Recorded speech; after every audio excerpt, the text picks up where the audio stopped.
síðan steig inn í rosalega mikla blessun. Og ég búin að segja það aftur og aftur, þetta ár þar sem að við munum upplifa tvöfalda uppskjöru.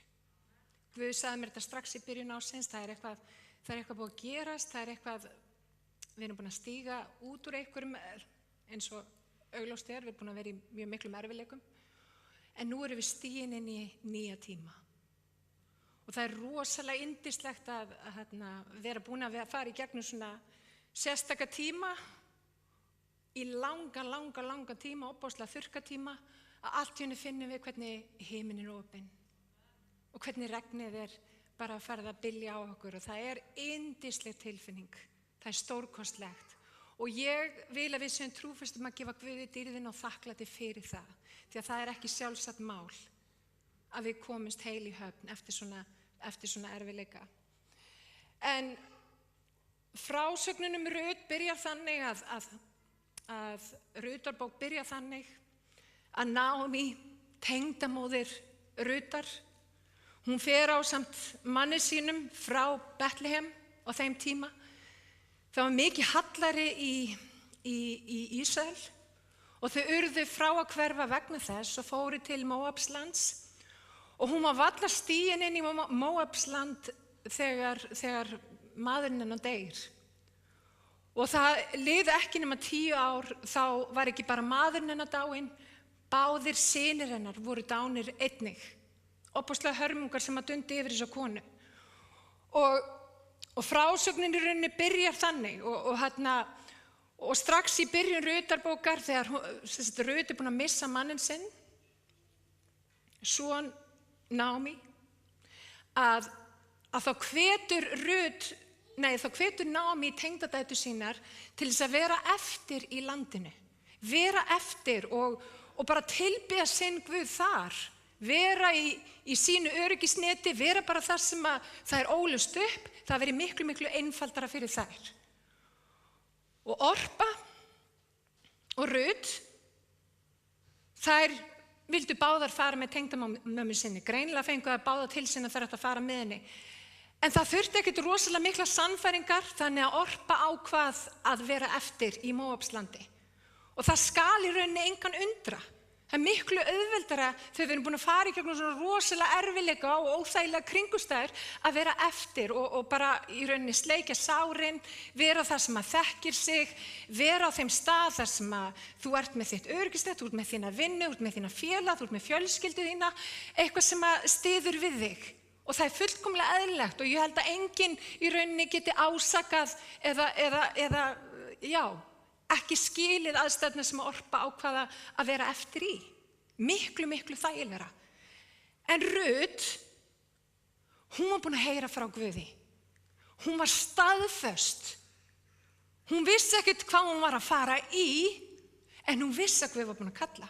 Og það sem hún segir við tengdamömmu sína, hérna í 1. kaflanum og 16. vers, er eftirfarandi. En Rut svaraði, legðu eigi að mér það að yfirgefa þig og hverfa aftur, en fara eigi með þér. Því að hvert sem þú ferð, þangað fer ég, og hvar sem þú náttar, þar nátta ég.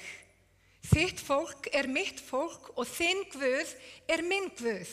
Hvar sem þú deyr, þar dey ég, og þar vil ég vera grafin.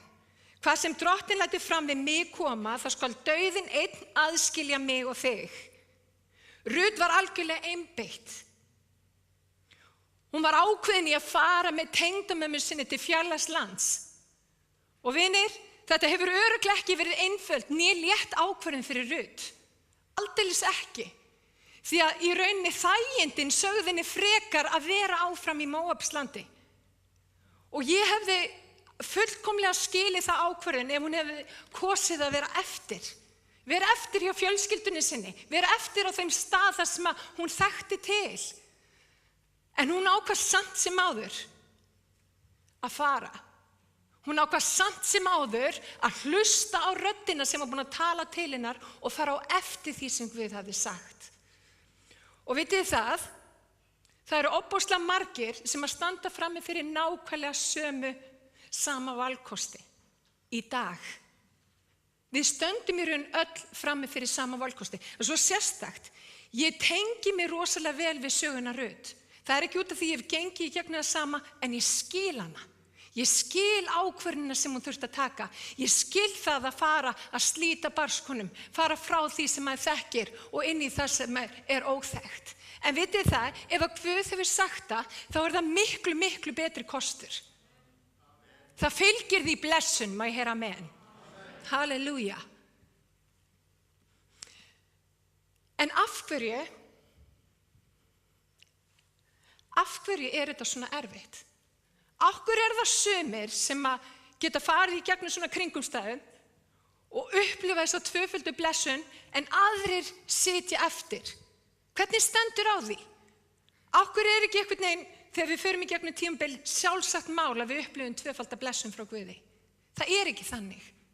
Staðreyndin er svo að þú þarft að færa þig úr stað. Þú þarft að færa þig í áttina það sem að Guð er að segja að fara til þess að öðlast þessa blessun. Alveg eins og Rut gerði. Og vinir, munum það að baráttan sem við eigum í er ekki við menn og holdablóði. Halleluja. Það er ekki við menn og holdablóði. Það er við tignirnar og það er við völdin og það er við heimsdrottna þessa myrkus. Það er fyrir anda fyrir vonskunar í himingeimnum. Af hverju gangar sumir inn í ómælda blessun á meðan aðrir sitja eftir? Af hverju er það? Hver er munurinn á Orpu og Rut? Af hverju gengur Rut inn í hið sanna hlutskipti? Af hverju gengur hún inn í þessa blessun sem Guð hafði fyrir hana? Hún gekk inn á stað þar sem hún uppskar þar sem hún ekki hafði sáð. Halleluja. Baráttan sem við eigum í er ekki við menn og holdablóði. Baráttan sem við eigum í er yfirleitt innra með okkur. Það eru við hugsanir. Það er við eldri skeyti sem að óvinnur kýsa að setja inn í líf okkar. Nei, þú getur ekki. Þú ert ekki með næga menntun. Nei, þú ert ekki nógu fallegur. Þú ert ekki nógu svona. Þú ert ekki nógu hinsegin. Nei, þú ert búin að glíma við erfiðleika. Þú ert búin að upplifa alls konar hluti. Nei, þetta er ekki fyrir þig. Þau eru hér. Eldlugu skeyti óvinnarins, þau fara beint hingað. Hausinn okkar er vandamálið. Það er þangað sem að óvinnur kýsa að beina skotum sínum. Og því miður vinir, þá tekst honum allt og oft mjög vel upp. Við förum að trúa þessu. Við höldum að við getum ekki. Við höldum að þetta sé ekki fyrir okkur. Að blessunin sé bara fyrir þennan. Eða blessunin er fyrir þennan. Nei vinir, blessun og líf og gnægð er fyrir alla þá sem að fara á eftir því. Má ég heyra amen? Halleluja. Og það er fólk hérna sem er tilbúið að fara eftir því sem að Drottinn hefur sagt. Halleluja. Má ég heyra amen? Það er enginn að taka burt köllun þína. Það er enginn sem heldur þér frá köllun þinni annar en þú sjálfur. Það er enginn í rauninni nógu fær að standa í vegi þínum fyrir því sem að þú átt inni hjá Guði. Það er enginn. Vandamálið er hér. Vandamálið er það að við förum í gegnum alls konar hluti og við förum að trúa því. Út af við erum búin að vera í ákveðnu kringumstæðum eða hlutir hafa verið sagði við okkur eða við höfum sagt við sjálf okkur og við förum að trúa því. Við förum að festast í Móabslandi meðan Drottinn að segja, komdu inn í Kanasland, komdu aftur í brauðhúsið, komdu í Betlehem, komdu. En vinir, það er miklu auðveldara að sitja bara, nei, ég vön þessu, þetta er þægilegt. Það er líka svo merkilegt að meiri segi eymd okkar, bara út af því að hún er kunnuleg, hafið tekið eftir því hvernig sumt fólk velur eymd aftur og aftur og aftur. Af hverju haldið það sig? Það er þægilegt. Þú þekkir það. Það er vandamálið. Mér langar að biðja hérna Guggu, að koma fram. Takk Jesús. Gugga, Ágústa mín, ef þú væri til að koma fram líka. Þráin, ef þú myndi vilja koma fram. Ég ætla að hafa smá sýnikennslu. Ég vil að þetta sé alveg ljóst. Eru þið tilbúin? Jesus, standið hérna. Standið hérna. Þar sem að við erum að glíma við, snúið ykkur að fólkinu. Það sem að við erum að glíma, snúið ykkur að fólkinu. Það sem að við erum að glíma við innra með okkur. Það eru hlutir sem að við höfum farið í gegnum sem eru orsakað ótta. Við erum búin að fara í gegnum rosa þurrkatímabil, við höfum upplifað skort.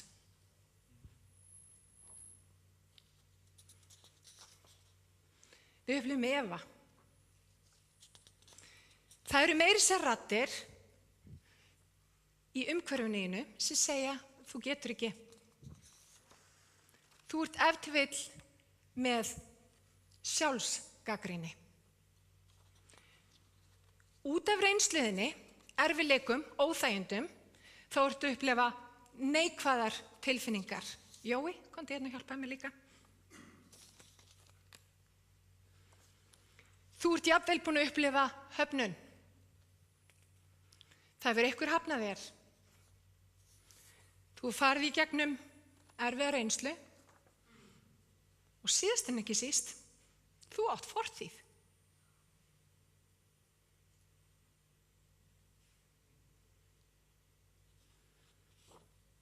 Vinir, þetta eitthvað sem að við þurfum að sigrast á. Þetta eitthvað sem að má ekki stjórna lífum okkar. Ef að þetta stjórna lífum okkar, þá munum við ekki fá frá Guði það sem að Guði hefur fyrir okkur akkurat núna. Konni, ef þú stendur hérna og heldur á þessu. Allt og margir láta þetta stjórna lífi sínu. En hvað eigum við að gera? Við eigum að standa girtir með sannleik lendar okkar. Við eigum að klæðast brynju réttlætisins. Við eigum að vera skóaðir af fótunum með fúsleik til að flytja fagnaðarboðskap friðarins. Og við eigum umfram allt að taka skjöld trúarinnar sem að getur slökkt með öll hinn eldlegu skeyti hins vonda. Við eigum að taka við hvað? Hjálmi, hjálpræðisins, sverði andans sem er Guðs orð og við eigum að gera það með bæn, beiðni og biðja í hverri tíð í anda. Verið því árvakir og staðfastir í bæn fyrir öllum heilugum. Á hverjum einasta degi þá þurfum við að klæðast þessu alvæpni Guðs. Spurningin ætlar að trúa þessu, ætlar að trúa Guði. Ætlar að trúa því sem að menn segja, tilfinningar segja, fortíðin segir, höfnunin segir, reiðin segir, eða ætlar að trúa því að Drottinn hafi eitthvað sérstakt fyrir þig akkurat núna. Valið okkar, vinir. Halleluja. Það mun alltaf koma til með að vera mótstaða. Sálmur 23, þú býrð með borð frammi fyrir fjendum mínum. Þið muni eftir Rut, hún þurfti að fara inn fyrir landi, hún þurfti að fara aftur í Betlehem til þess að koma inn í þessa tvöföldu uppskjöru. Af hverju býr hann okkur borð frammi fyrir fjöndum okkar? Af hverju borðið þarna og fjendur okkar hér? Takið eftir hvernig hann stillir þessu upp. Þú býrð mér borð frammi fyrir fjöndum mínum. Það sem að ég þarf að gera til þess að fá frá Guði að komast í gegnum þetta. Þetta mótstaða mín. En ég þarf að fara í gegnum mótstæðina. Jafnvel þótt að raddir segja að ég get ekki, jafnvel þótt ég upplifi ótta, jafnvel þótt ég hafi sjálfsgagnrýni, þá kýs ég að trúa því sem að Drottinn hefur sagt. Ég fer í gegnum þetta því að borðið hinum megin. Hann býr með borð frammi fyrir fjendum mínum. Fjendur mínur eru innvortis, fyrst og síðast. Það eru hugsanir, það eru tilfinningar, það reynsla og ýmislegt sem við höfum farið í gegnum. En það stjórnar okkur ekki, vinir. Jesús stjórnar okkur. Og það sem að Rut gerði að þrátt fyrir allt þetta og án efa, hún hefur upplifað ótta. Hún hefur örugglega verið með fjölskyldu sem hefur sagt, ertu virkilega að fara til fjarlægs lands? Hvað ertu að hugsa? Þið getur rétt ímyndað ykkur, hún upplifði skort. Hún hefur án efa upplifað efa. Hún hefur án efa verið með neikvæðar tilfinningar. Hún var að missa manninn sinn. Og ég veit að það er hérna fólk inni sem er búin að missa. En lífið endar ekki þar. Því hið seinna verður meira en hið fyrra. Drottinn hefur lofað okkur því. Spurningin er bara, kemst í gegnum þetta? Þú upplifir höfnun. Lífið hefur hafnað þér. Erfið reynsla. Rut upplifið erfiða reynslu. Heldur betur. Fortíðin. Hún hefði getað verið algjörlega á fangi fortíðarinnar. En Rut var einbeitt. Hún vissi hvað Guð hafði sagt og hvað gerði hún? Hún fór í gegnum allt þetta hér. Hún fór að borðinu. Skiljiði mig. Hún fer í gegnum þetta. Út af því hún vissi það að Guð hafði meira fyrir hana heldur en það sem hún hafði gengið í gegnum. Er það nákvæmt ég er að segja? Vandamál við það að flestir upplifa Guð er að gera eitthvað. Þau finna köllunina, þau finna Guð er að færa okkur úr stað, en þau fara ekki í gegnum vegginn. Þau trúa þessu. Og vinir, við erum öll með fortíð. Við höfum öll erfiða tilfinningar sem við þurfum að glíma við. Spurningin er, læturðu það stoppa þig? Eða heldurðu áfram? Því hann býr okkur borð frammi fyrir fjendum okkar. Skiljiði mig?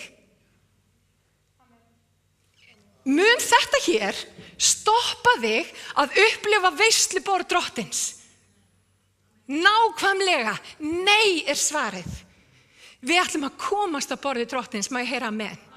Halleluja. Og hvað gerum við? Við sigrum þetta. Við förum í gegnum þetta og við komumst hinum megin. Og það sem að mér er svo athyglisvert, sjáðu hvað hann segir strax á eftir, þú smyrð höfuð mitt með olíu. Af hverju smyrði hann ekki bara hendur hans? Fætur. Höfuðið, vinir, er vandamálið. Höfuðið. Það takmarkar okkur. Við erum okkar eigin stæðsti fjötur fót. Við, hann smyr höfuð okkar með olíu. Og vitið það, þegar hann fer í gegnum reynsluna, þá veit hann svo sannarlega, bikar minni barmafullur, já, gæfa og náð fylgja mér. Þegar ég fer í gegnum þessa kringustæður hinum megin að borðinu, þá veit ég að gæfa og náð fylgja mér. Ég er ekki að gera þetta í eigin mætti, ég fer í gegnum þetta með gæfa og náð. Guð hefur ætlað mér meira en þetta. Ég get látið þetta stjórna mér, en ég kýs að gera það ekki. Og vinir, það er komið tími til þess að við rísum upp og kjósum að láta þetta ekki stjórna líf okkar. Má ég heyra amen? Halleluja. Ef ekki að gefa þeim gott klapp.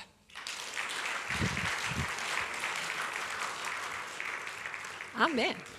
Þið eru frábæri leikarar. Svo mikið túlkun í gangi.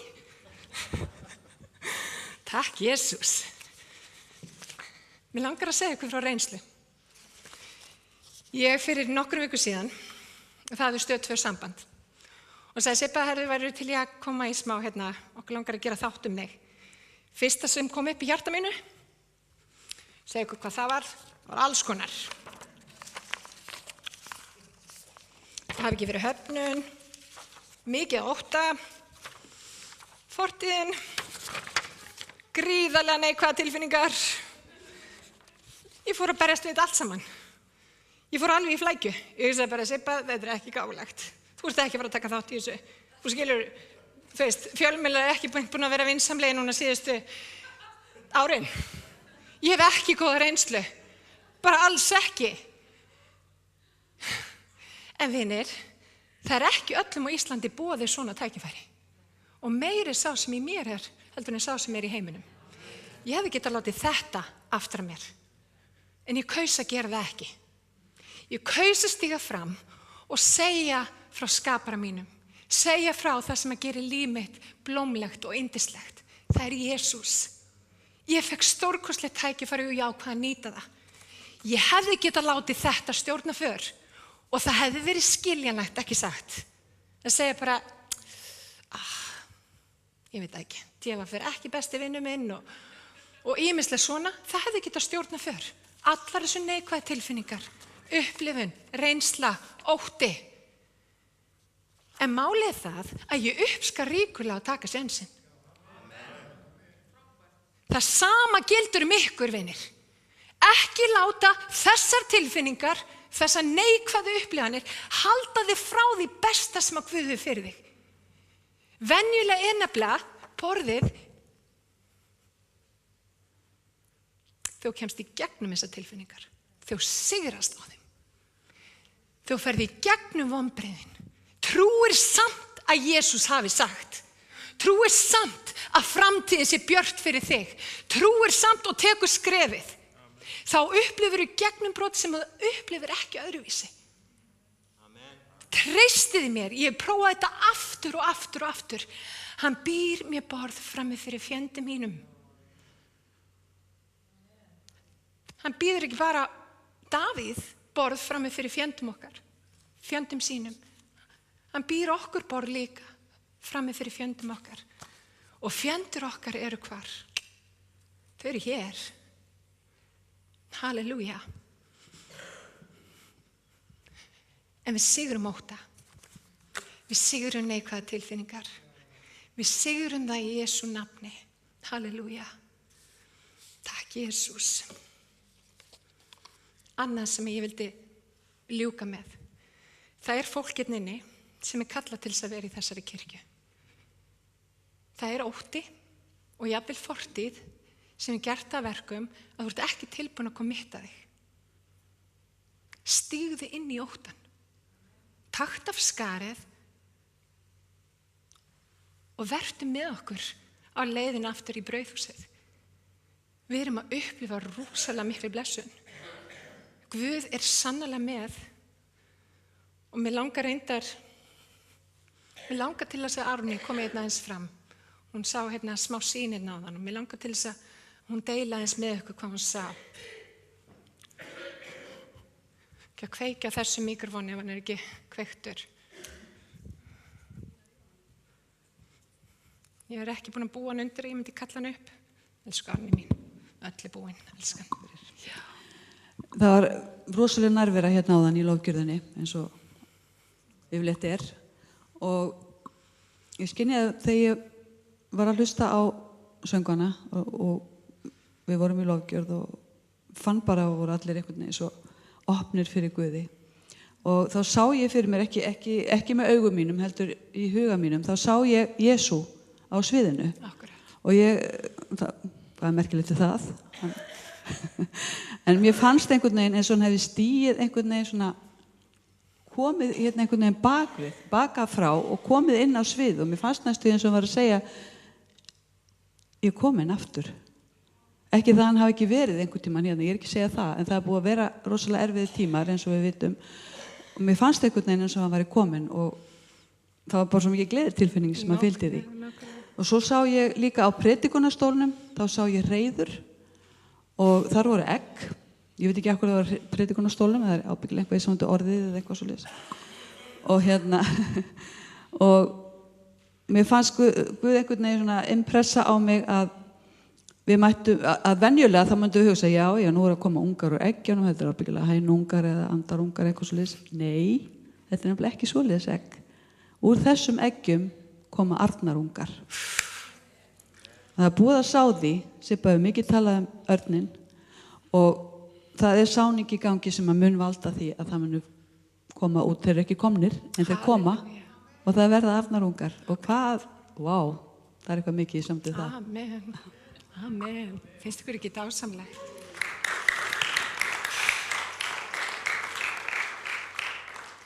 Bara staðfesting ofan á staðfestingu. Málið það, ef við ætlum að vera ernir,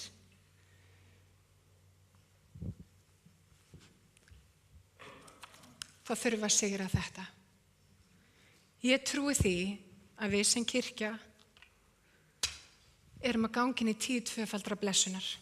Við erum að fara að ganga inn í sáningu, við erum að fara að ganga inn í uppskuru, jafnvel það sem við höfum ekki til sáð. Rétt eins og með Rut. Hún fer inn í Kanasland, hún hittir Bóas og hann segir við kornskurðar mennina, hann segir skiljið eftir kornferina sem hún getur tekið upp. Hún í rauninu uppskar það sem hún ekki hafði sáð. Og það endaði með því að hann var ástfanginn af henni og hún af honum og þau giftu sig og lifði hamingjusöm til æviloka.